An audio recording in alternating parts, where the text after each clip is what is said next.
रात्री 8 वाजता दिल्लीच्या रेड लाईट एरियात श्यामबाबूंनी आपली गाडी रस्त्याच्या कडेला उभी केली.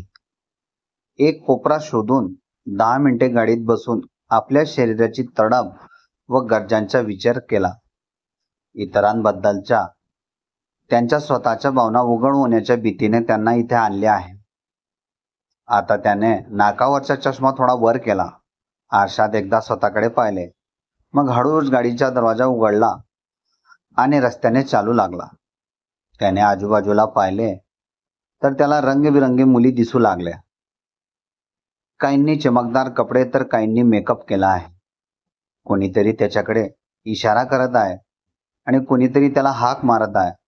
आता त्याचे हृदय जोरात धडधडायला लागलं. त्याला मोठ्याने बोलल्यासारखं वाटत होते की कुणीतरी आहे जो मला लुटू शकेल असा भास त्यांना स्वतःलाच होऊ लागला. पण तेवढ्यात त्याच्या खांद्यावर कोणाची तरी हात आला. त्याने उजवीकडे पाहिले असता त्याला एक व्यक्ती तोंडात गुटखा धरून डोळे दाखवत दिसली. श्यामने हात काढून कठोरपणाने विचारले, तू कोण आहेस रे? साहेब, तुम्ही कुठून आलात मला माहित नाही. मला सांगा, तुम्हाला कसं फुलपाखरू हवंय? फुलपाखरू? कोणते फुलपाखरू? मला फुलपाखरू नको, मला मुलगी हवी आहे. तो जोरात हसला. साहेब, एकच गोष्ट आहे. नाही, इथे एक गोष्ट नाही, मुली आहेत. त्यांची पूर्ण सन्मान केला जातो. हे काय फुलपाखरू म्हणतो तू त्यांना? आता सर्वोच्च न्यायालय ही वेश्या व्यवसायाला व्यवसाय मानते. त्यामुळे काम करणाऱ्या व्यक्तीचा आदर करायला शिका. काय सर, तुम्ही सुशिक्षित आहात.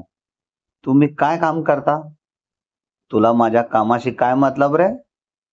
ठीक आहे, तुम्हाला सांगायचे नसेल तर नका सांगू, पण तुमच्यासाठी चांदणी बरी राहील. किती पैसे? 10,000. ती 8,000 रुपये घेईल आणि माझे कमिशन 2,000. तेही फक्त एका तासासाठी. 10,000 खूप जास्त होतील रे. मी तुम्हाला तुमच्या प्रकाराबद्दल सांगितले आहे. इतर दलाल तुम्हाला लुटतील आणि तुम्हाला आनंदही मिळणार नाही. असे बोलून तो निघू लागला. तेव्हा श्यामने त्याला थांबवले आणि म्हणाला, चल, ओके, ठीक आहे, पैसे ऑनलाईन मिळतील. त्यावर तो व्यक्ती हो म्हणाला. चालेल साहेब, काही प्रॉब्लेम नाही. त्याने पैसे ट्रान्सफर केले आणि काही वेळाने दोघेही चांदणीच्या खोलीबाहेर पोहोचले. खोली पहिल्या मजल्यावर असल्याने त्याने ती पाहिली. आजूबाजूला कुलूप आहे. मजल्याच्या दोन्ही बाजूला पायऱ्या आहेत. काही वेळाने आतील माणूस बाहेर आला आणि हसत हसत श्यामला म्हणाला, 5 मिनिटांनी जा. आता काय बोलणार तो? रस्त्याचा आवाज आणि तिथं उभ्या असलेल्या मुलींकडे बघतच राहिला. पण तो आतून किती घाबरलेला होता हे फक्त त्याच्या मनालाच माहिती होते. ती भीती त्याच्या आत दडपून तो आजूबाजूला बघत होता. पण त्याच्यासाठी सर्व काही अस्पष्ट होते. या मुलीने आपला अपमान केला तर? किंवा तिने आपली चेष्टा करून मला इथून हाकलून लावले तर? पण या उलट देखील होऊ शकते. कोणास ठाऊक आहे की मी तिच्या सर्व दुःख आपण दूर करू शकलो तर? शेवटी ती अनोळखी मुलगी आहे. तिला काही कळले तरी काय होईल? अज्ञात लोकांसमोर गुपिते उघड करून रायता पसार होत नाही. आता चांदीने हाक मारली. जग्गी ज्याला घेऊन आला आहे त्याने आत यावे. त्याचे नाव जग्गी होते असं हळूच बोलून तो आत जायला निघाला आणि थांबला. आता पुन्हा आवाज आला, दार उघडे आहे, आत या. श्याम, तू बेधडक आहेस. स्वतःला याची आठवण करून देत तो खोलीत शिरला. आत गेल्यावर त्याला दिसले की खोलीच्या आत अजून एक खोली आहे. तेवढ्यात आवाज आला, तिथेच थांब, मी येते 2 मिनिटात. श्याम तिथेच पडून बेडवर बसला. त्याचा घसा कोरडा पडू लागला. इतक्यात चांदणी तिथे आली आणि त्याच्याकडे लक्षपूर्वक पाहू लागली. श्यामकडे नीट बघत ती म्हणाली, पाणी ठेवले आहे तिकडे. श्यामने समोरच्या टेबलावर ठेवलेली पाण्याची बाटली उचलली आणि इतक्या झटक्यात अर्धी बाटली रिकामी केली. श्याम तिला धन्यवाद म्हणाला. आता त्याने चांदणीकडे लक्षपूर्वक पाहिले. ती गडद रंगाची होती. स्कर्टसह ब्लाउज घातला होता. हलका मेकअप केला होता. केसांची वेणी होती. तीही त्याच्याकडे बारकाईने पाहत होती. आता त्याने विचारले, आजूबाजूच्या खोल्या रिकामा का आहेत? तिथे कशाला जायचंय तुला?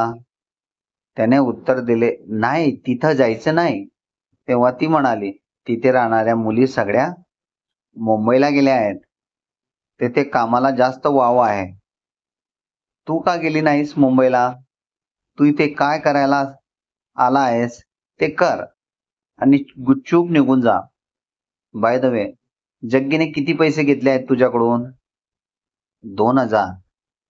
तुम्हाला फक्त 8,000 द्यावे लागतील ना? आज जग्गी देखील अप्रतिम आहे. तो म्हणतो की मी इतरांना मूर्ख बनवतो आणि मग तो स्वतःच मूर्ख बनतो. मी 10,000 रुपये घेईन. तुम्हाला आवडत नसेल तर इथून निघून जा. नाही, काही हरकत नाही, मला चालेल. आणि तुम्हाला एक्सपिरियन्स असेलच ना या गोष्टीचा. ती जोरात हसली. पण तू मला फार चोमू सारखा वाटतोस. तू काय करतोस रे? मी एक प्राध्यापक आहे. लग्न झाले आहे तुझे? नाही अजून. वय किती आहे तुझे? मी 33 वर्षाचा आहे. तब्येत ठीक आहे, पण 40-42 वर्षाचा दिसतोयस. मी खूप पुस्तके वाचली आहेत. बरं, मग मी काय करू? आता तिने दरवाजा बंद केला. मग तिने कपडे काढायला सुरुवात केली. मग ती कपडे न घालता पलंगावर पडली. श्यामने अनेक इंग्लिश सिनेमे पाहिले आहेत, पण आज आयुष्यात पहिल्यांदाच त्याने एका विवस्त्र अवस्थेत पाहिले होते मुलीला. तो उभा राहिला आणि त्याने आपली पॅन्ट पकडली. मग बाथरूम बद्दल विचार करत तो आत शिरला. त्याच्या कपडावर घाम येत होता. त्याने त्याच्या संपूर्ण शरीराला स्पर्श केला. नंतर स्वतःला सांत्वन दिले आणि म्हणाला, सर्व काही ठीक आहे.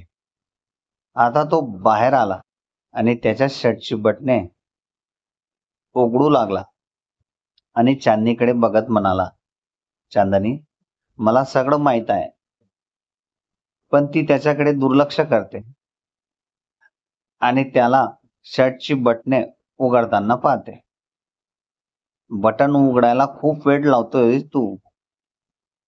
आता त्याने त्याच्या पॅन्टच्या जीभला हात लावल्यावर चांदणी म्हणाली, अरे फ्रेशर, लवकर ये. हे ऐकून श्याम अस्वस्थ झाला. आणि तुझा काय प्रॉब्लेम आहे? आता तीही त्याच्यासोबत बसली. आता चांदणीने त्याला बेडवर ढकलले. चांदणीला त्याच्या भावना समजल्या. तितक्यात दारावर कोणाची तरी थाप ठोकण्याचा आवाज आला. ती म्हणाली, कोण आहे? इतक्यात बाहेरून आवाज आला, मी इन्स्पेक्टर मलिक.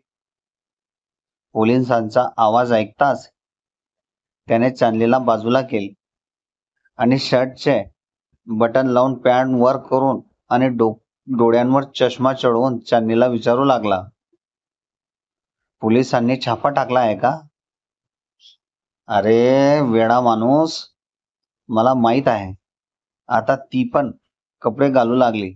पण वेळ आता माझी आहे. काही काम असेल पोलिसांच्या माझ्याकडे, तू आज जा आणि हो, आधी पैसे ट्रान्सफर कर.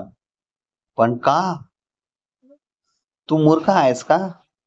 तू मागून पडून गेला तर? पण काही झालंय का? दोष कोणाचा? लवकर पैसे ट्रान्सफर कर, नाहीतर मी तुझ्यावर छापा टाकेन. हे बरोबर नाही. आता तो पैसे ट्रान्सफर करून दुसऱ्या खोलीत गेला. आता चांदीने दार उघडले. मी व्यस्त होती. इन्स्पेक्टरच्या चेहऱ्यावर हसू आले. का? व्यस्त राहण्याचा प्रयत्न करत होतीस का? ती हसली. जबरू इथं आला होता का? तो मुंबईला पडून गेला आहे साहेब. खरी बातमी आहे का? होय, पक्की बातमी आहे साहेब. आता श्यामने खोलीच्या पडद्यातून डोकावले तेव्हा इन्स्पेक्टरला पाहून त्याला धक्काच बसला. त्याने मला इथे पाहिलं तर माझे उद्ध्वस्त झालेले आयुष्य आणखीन उद्ध्वस्त होईल.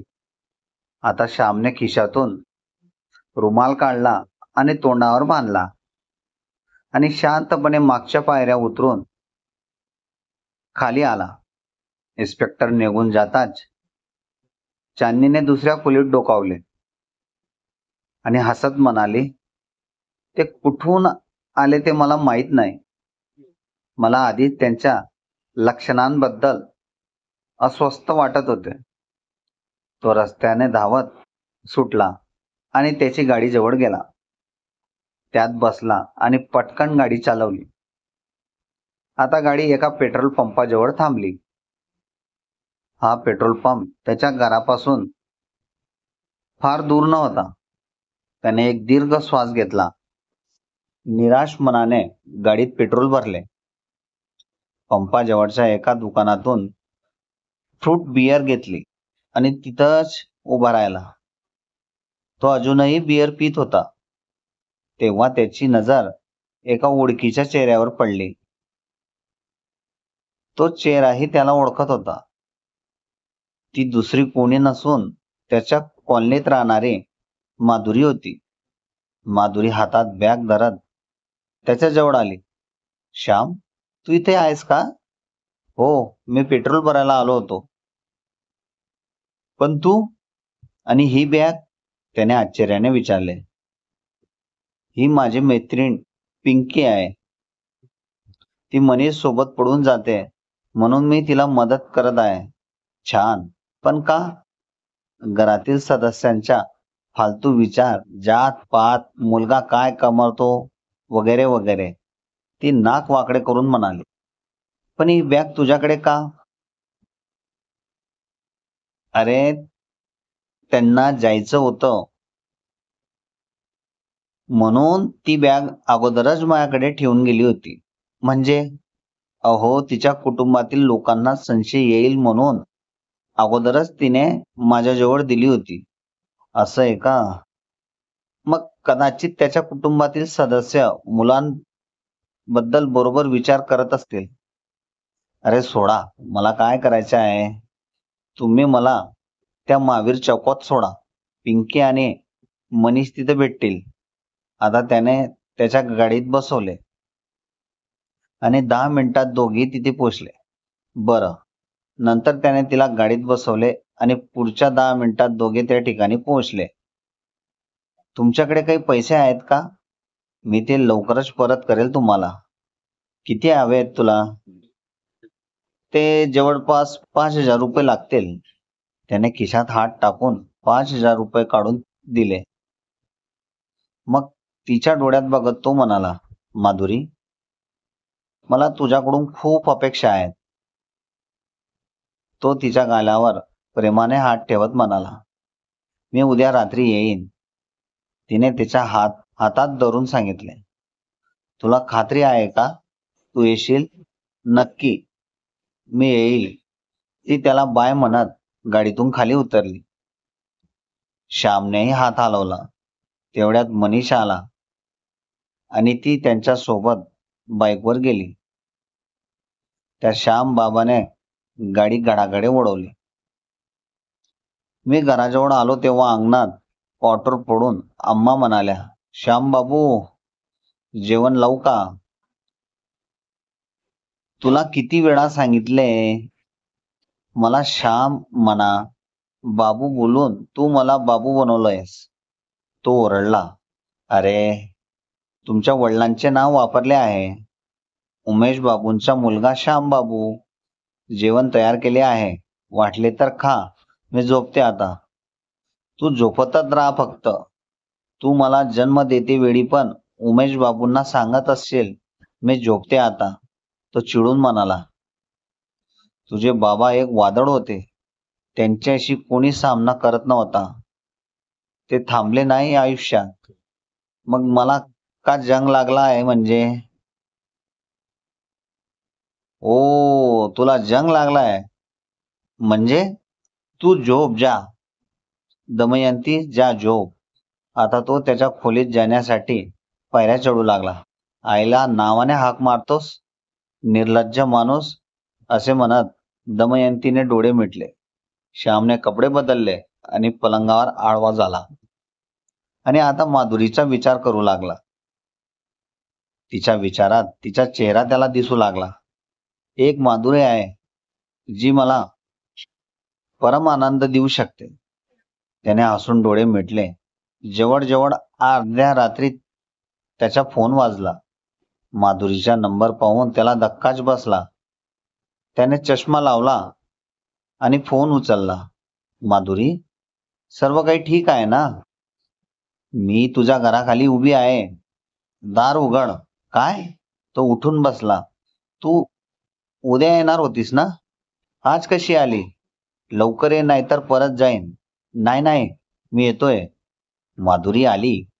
माझी माधुरी आली. आता त्याने पटकन चप्पल घातली आणि खाली जाऊ लागला. मित्र हो, कथा आवडली असेल तर चॅनलला लाईक, शेअर, सबस्क्राईब नक्की करा.